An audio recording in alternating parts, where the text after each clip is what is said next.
signs in the sun, moon, and stars. Mazzaroth Decoded 14. Welcome back, family. Let's dig in. Here we go. We have a new comet to chase, and we're looking at 164P Christensen. We're taking a step back because I just found this comet, and we're going to take a look at its path and the pattern. We're going to track it for a short period of time just so you can see the alignments. I have to do it this way with these comets because they tend to disappear on me. I still have not been able to rectify the stellarium issues. I have no idea what's going on. There's got to be something with the way I'm doing things. I'm still having problems with the recording software. The paths that it goes for each of the file storages are just not going to the right place. I might have to start all over from scratch and begin again. So your prayers would be greatly appreciated. So we're still here on Stellarium Web, and I don't want to, it takes a long time for me to figure these things out. And as many of you know, I believe I've told people in the comments and mention it in the videos that this is my moving week. So I'm packing like crazy, and I just don't have the time to do a lot of the things that I did before. I was sort of crunching last week, and now I have a very limited time to do these things. So when these comets come up like this, I have to just chase them down and show the signs, and then we'll back up to our daily Mazzaroth codes. We're going to start doing 2 to 3 day presentations of just the Mazzaroth decodes. And so we're here on March the 4th, 2025. We're looking at 164P Christensen. And that just immediately stood out to me, so I wanted to take a deeper look. This is Comet Christensen, and it is lined up on the 4th with the tail of Cetus. Quickly, we're going to go to the Strong's 164 Greek, and this is Aikmalotos. Aikmalatos. And this means captive or prisoner family. Again, you cannot make this kind of stuff up. Captive, prisoner is the definition. The meaning is a captive in war, a prisoner.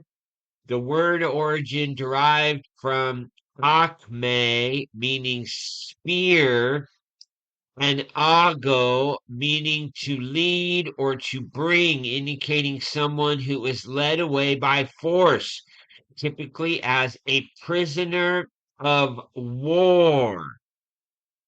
Okay, family. You can't make this up because that's exactly what this sign is. Cetus is has the fish captive. He holds the bands of Cetus, and Cetus is depicted as the sea serpent or the great whale. And we see that 164P Christensen has a grip on the tail of the whale.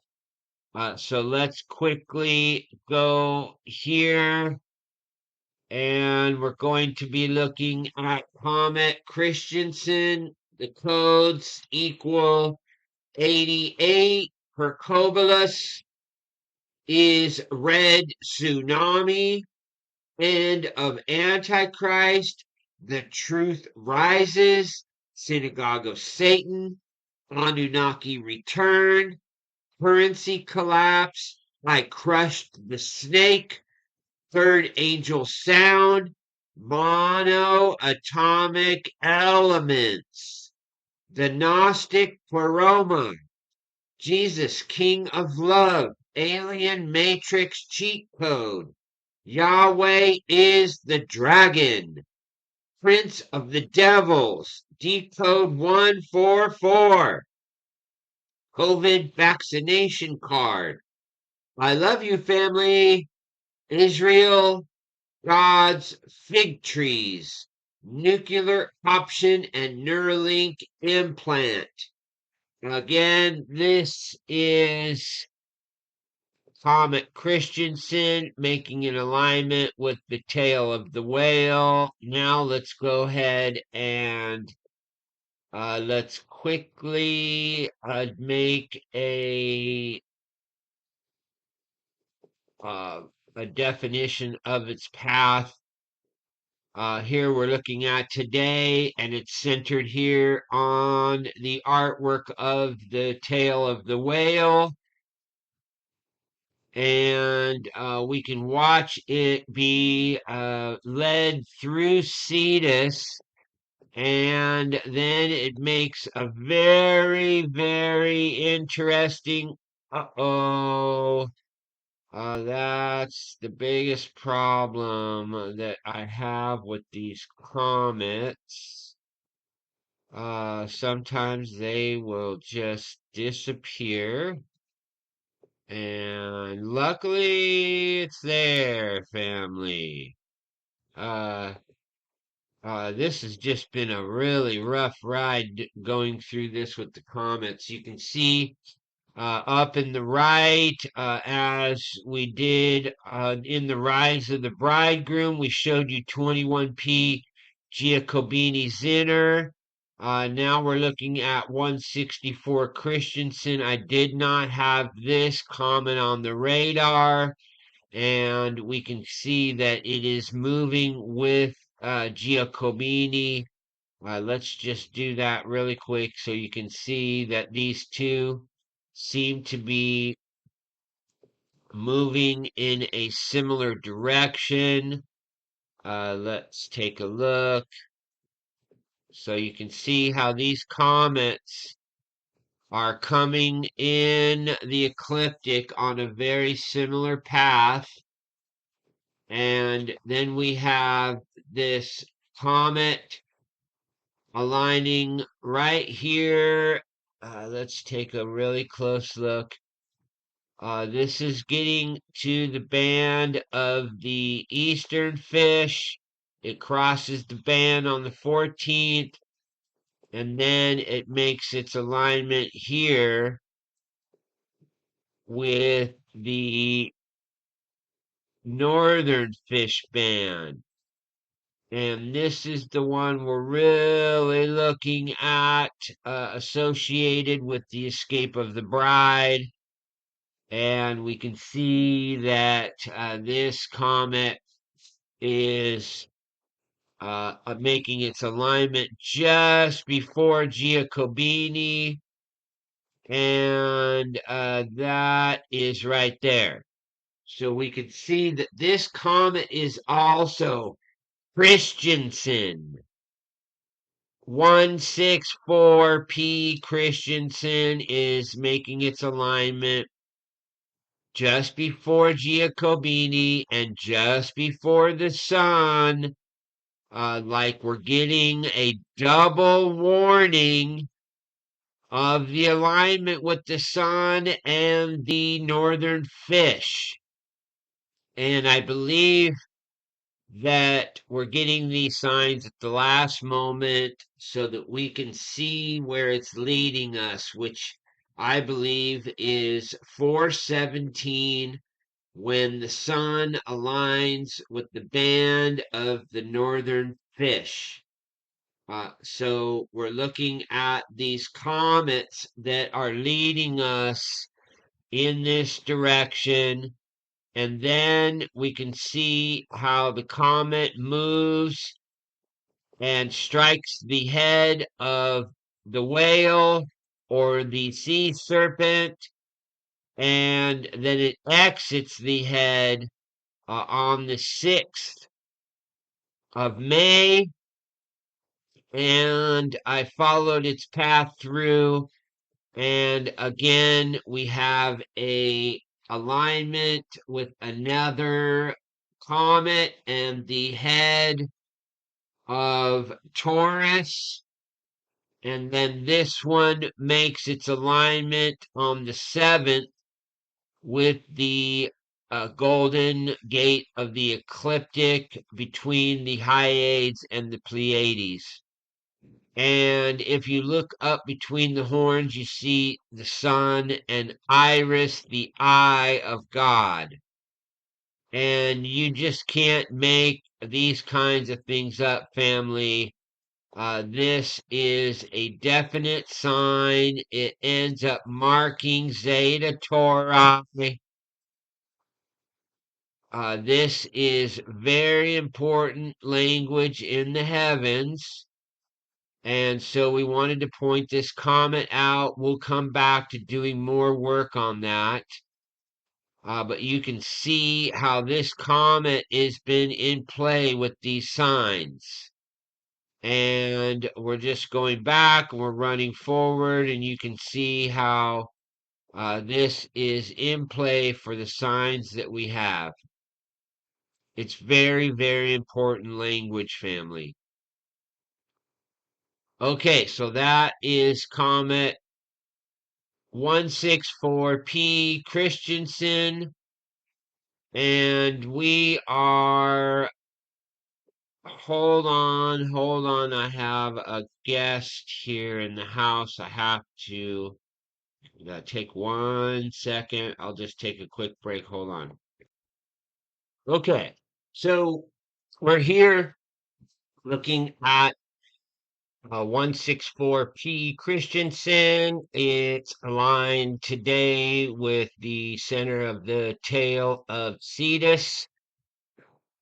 And we will come back to that one as we progress forward.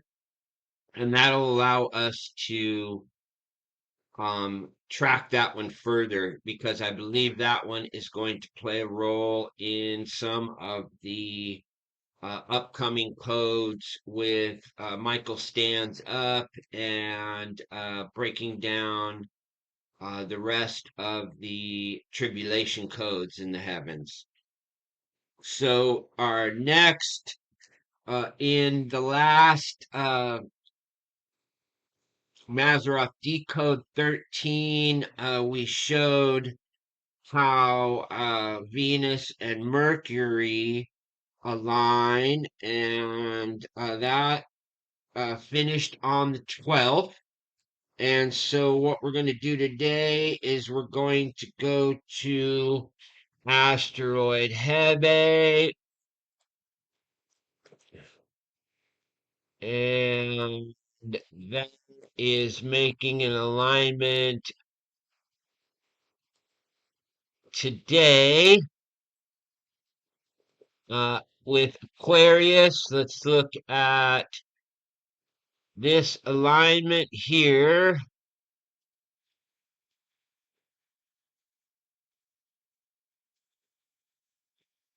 So we're looking at today, this morning at 5:39.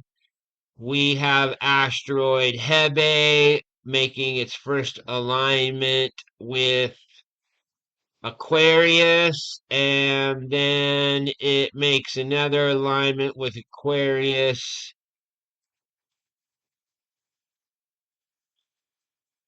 here on the 28th. Let's look really closely here at the alignment and get the exact time.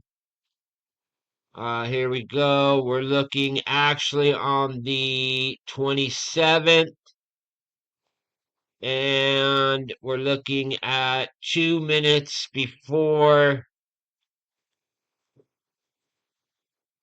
midnight. On the 27th, we have the second alignment with Hebe. And so we're looking at the transition of Hebe. I don't have the codes right now because of the amount of time that it takes to do the codes. I'm going to drop all of that as soon as I get through this video production.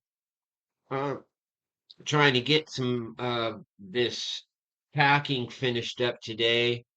I've got to go take a small load of stuff to storage, and I'm trying to run around a schedule. So this is the transition of Hebe. Uh, these are the 2 points of connection of the main body of Aquarius, and this is a asteroid that's been playing a role many times in all the connections that we've been looking at. So it's very important, and when we bring forth the codes, you'll be able to see the connections. Our next alignment today is the moon. Um,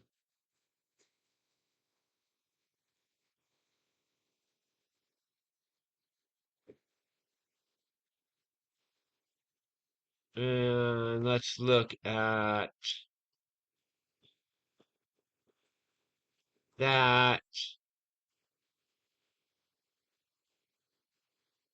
And we have the alignment here of the moon and Regulus. And if we just put it on, if we put it right here, you can see that there's an alignment with the moon and Regulus today just after midnight. And this is a very important alignment. The moon is at 96%. And we also have this isn't an alignment, but this is another sign, another asteroid right between the paws of Leo.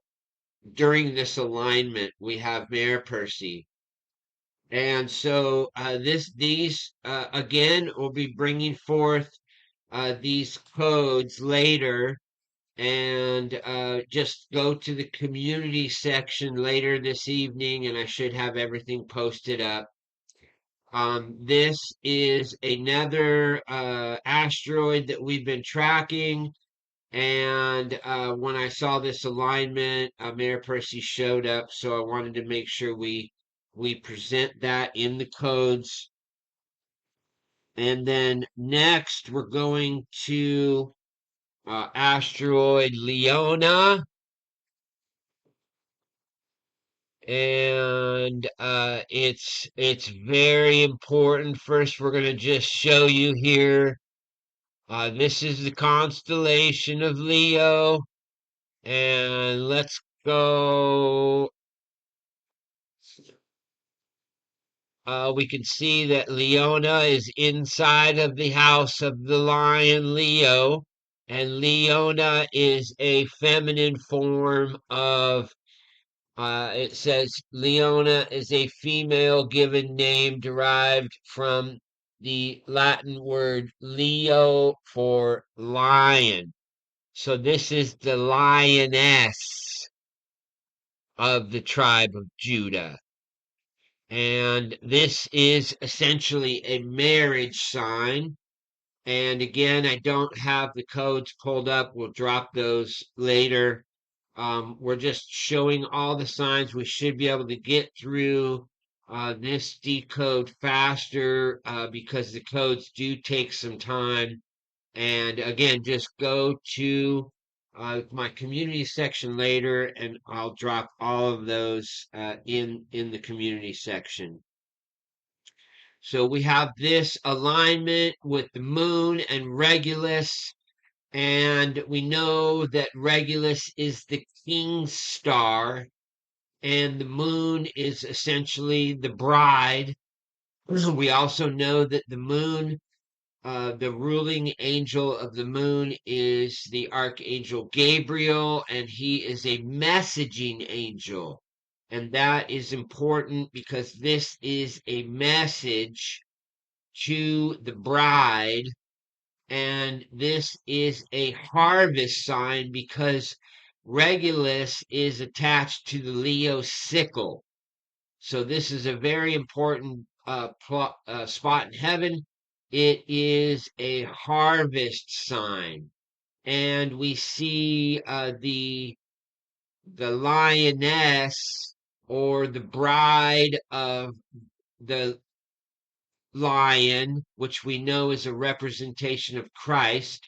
So Leona would be a representation of the bride of Christ. Okay, let's move to our next sign. This is happening on the 12th at midnight. And then we move to this alignment. And let's watch this go forward.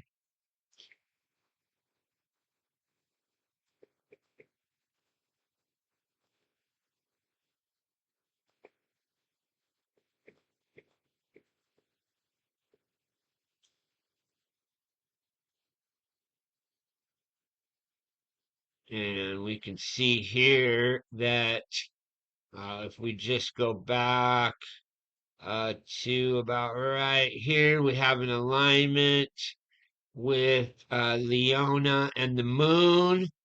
And then Leona aligns with Meridian.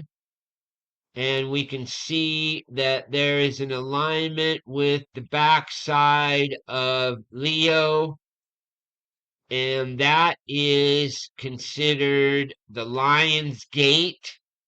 Actually, I believe it's from Regulus on until you get to the border, which we can see here, that that the constellation lines go all the way to the head of the Virgin. But in the ancient depictions, I believe the constellation change was actually the tail star of Leo. And we'll be getting into that discussion here in a couple days. We have a very special alignment that's happening with the tail. We also have uh, we know that on this transition, well, we can just watch that here. Let's go ahead and watch that here. We know that this here,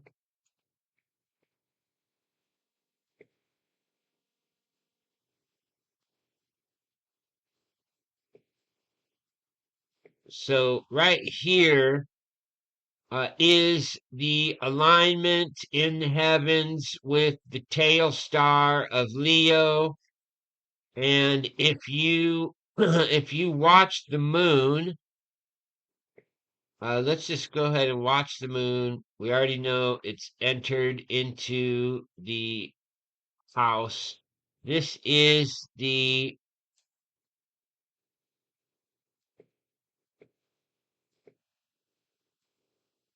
okay, we can see that the blood moon eclipse,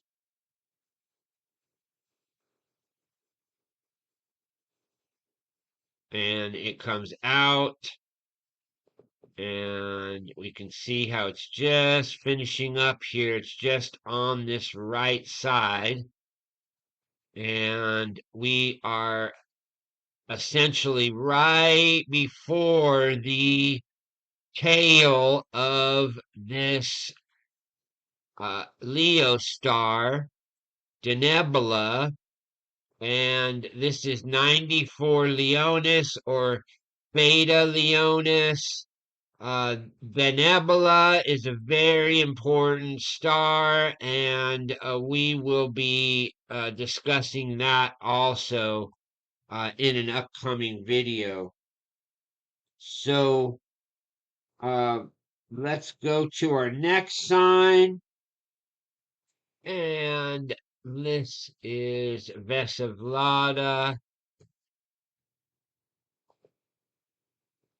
And we're looking at Vesta aligning with the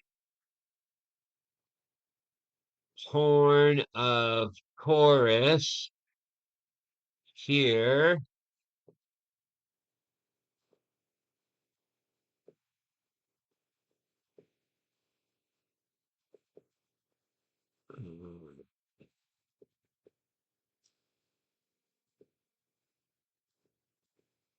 Okay, that's close enough.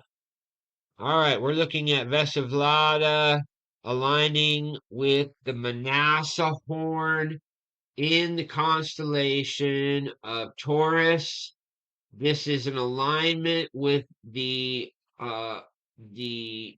horn of the opposite tribe, because we have two tribes with the horns. We have uh, Manasseh and Ephraim is the horn on the right, and Manasseh is the horn on the left. And this alignment is happening with Jupiter, the king planet, in between the horns. This is a sign of judgment. We also have Uranus, which is a sign of heaven. And this is, to me, it is an alignment of judgment on the house of Manasseh, which is considered the British Isles and the tribes of the lost tribes that went into the British Isles, Scotland, Ireland, and all of the isles uh, that are in that area were all um, brought forth from the tribes of Ephraim, and I'm sorry, of Manasseh. And then the United States came after, but we rose to a more prominent position, and that is the story of Ephraim and Manasseh. And we now have the ruling position, and this is a sign of judgment because we're in the house of Taurus, and Jupiter, the king, is in the position of judgment. And we can see those types of things happening in our physical realm with what's happening with all of the governments around the world. There is a great shakeup happening, and we can all see that.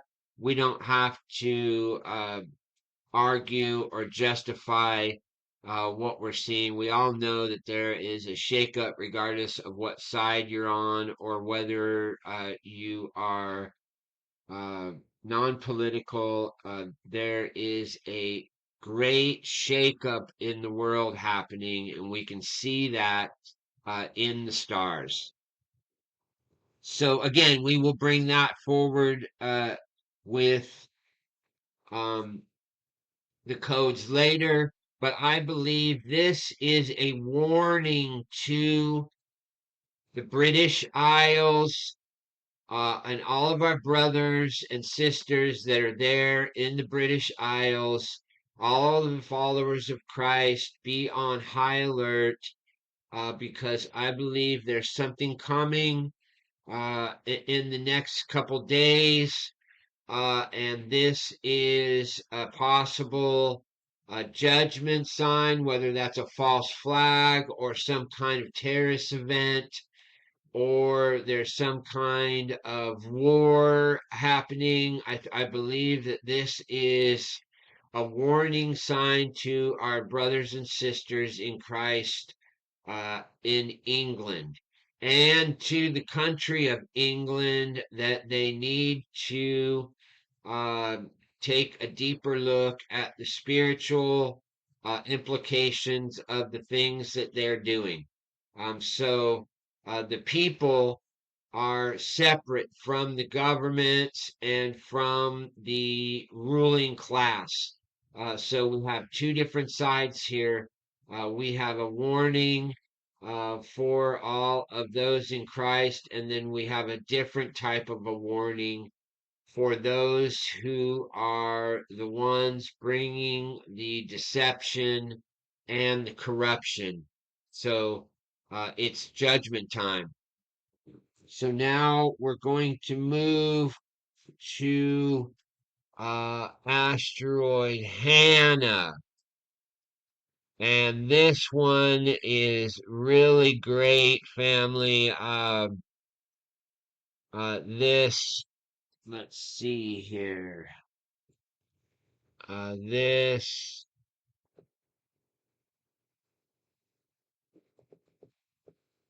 this actually happens here, and I didn't have this. So here we can see that the moon and Hannah are aligning about here. And this is 311. And I must have mixed up my dates because this is the alignment here on the 11th. And as we move forward, Hannah's going in the opposite direction. But we can see that Hannah and Amphitrite are still in the house of Leo. And both Hannah, which is in the Bible, and Amphitrite is Mary Magdalene. So we have both are in the house of Leo, which is a sign of Christ. And so I have the next sign is the sun. And we have already showed this in some of the other videos. But let's go ahead and run it back here. This is the occultation of 323P Soho. We're looking at the 14th, and Comet Soho is occulted by the sun on the 14th, and it's a very important sign. We can see Giacobini is inside of the head of the fish, another warning. And we have one more comet that I have been unable to get back up for this presentation. And again, if you're just checking in, I'm using Stellarium Web because I have problems with my computer. and I can't save all of the comets, and they just disappear on you in Stellarium Web. And so I am missing 249P linear.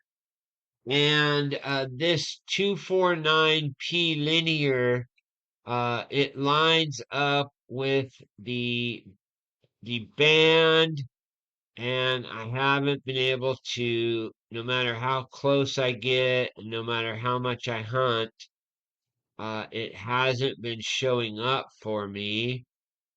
And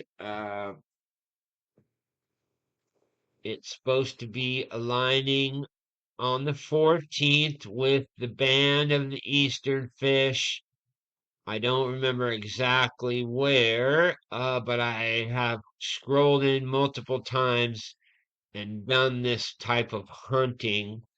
A lot of this work takes time because if you're on the regular stellarium, you can just save these things, but um, when you're not, you have issues and the comets will just disappear.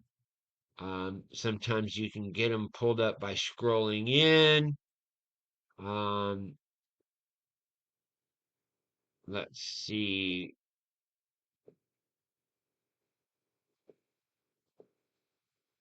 All right, so we have 323 Soho,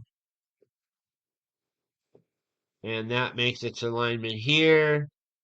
And then let's watch the path of Soho quickly. And then Soho aligns with the band of the eastern fish. And that's here on the 19th. And then we'll move forward to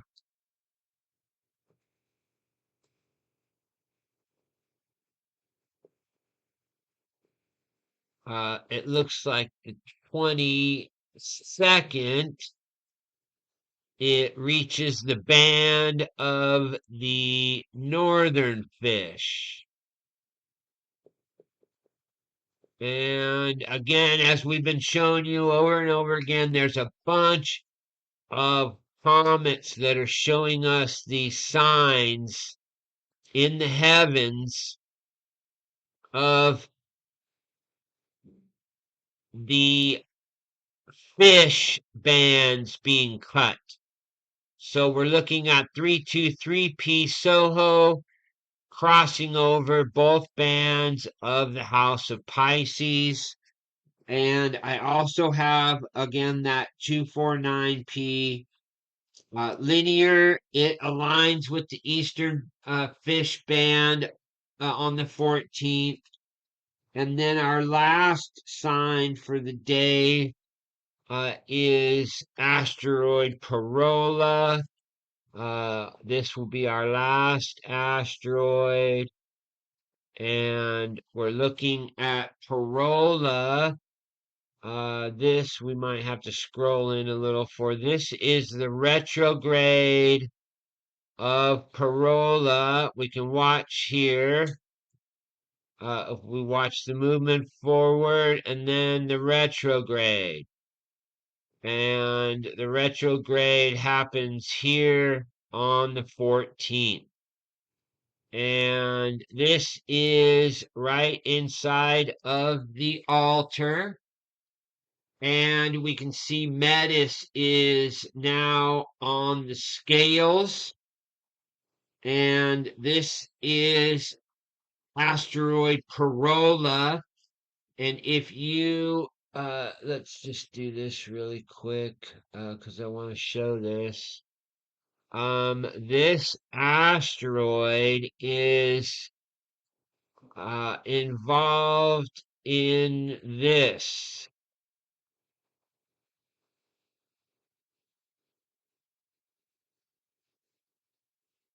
Okay.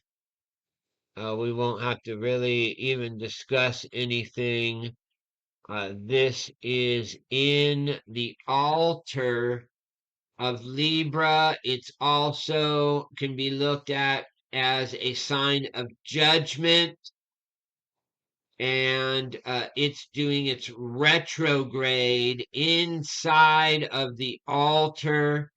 This can be seen as, uh, to me, it can be seen as the virus brought back, and that we're potentially looking at a warning sign of the tribulation having uh, agents of viruses that infect the population and cause all kinds of havoc again.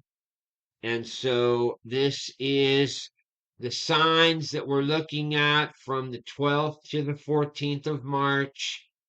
And these are all very important parts of the puzzle. We're getting more signs for the bride, but we're also getting a lot of tribulation signs now. So everybody needs to be on high alert and watching for everything around them. This has been a spiritual war at the highest levels, and I can see it happening in my own life, and I'm sure that many of you are experiencing. Um, we'll just say it's a mixed up world, and we need to be on high alert. And I want to thank everybody for coming. And again, we have to look at these celestial signs as warnings of judgment, and we need to wake up those around us that uh, are possibly still sleeping because the time is here. We are right at the door, and we need to do everything we can at the last moment to wake up those around us to what's happening in the heavens. And I'm doing my best to bring forward everything that I can, but my time is becoming very, very pressed. I'm trying to be completely packed and have everything in storage because my daughter feels like the baby's going to come a little early, and she was supposed to have her baby boy on the spring equinox, 321, and she said she feels like it's going to come a little early. So I'm going to be a new grandpa, and I need to hurry this process up in case she gives me the call and I have to go into emergency back mode.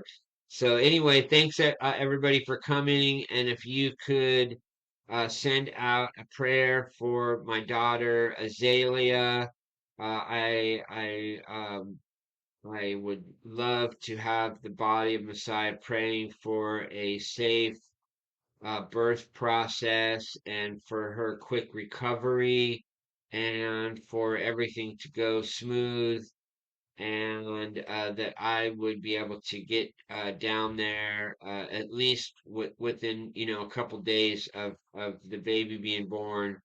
I still need probably another 5 days here, and then I should be all packed up and ready to go.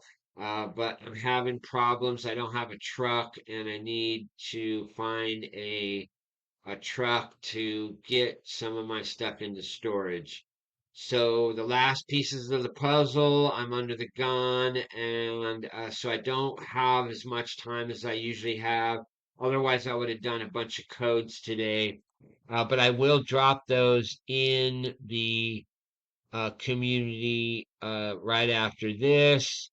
I want to get this up, and then I can go and finish all of that other work because it's going to take me at least another hour or two to get all the codes done. So thanks for coming, family. Much love. Have a wonderful day.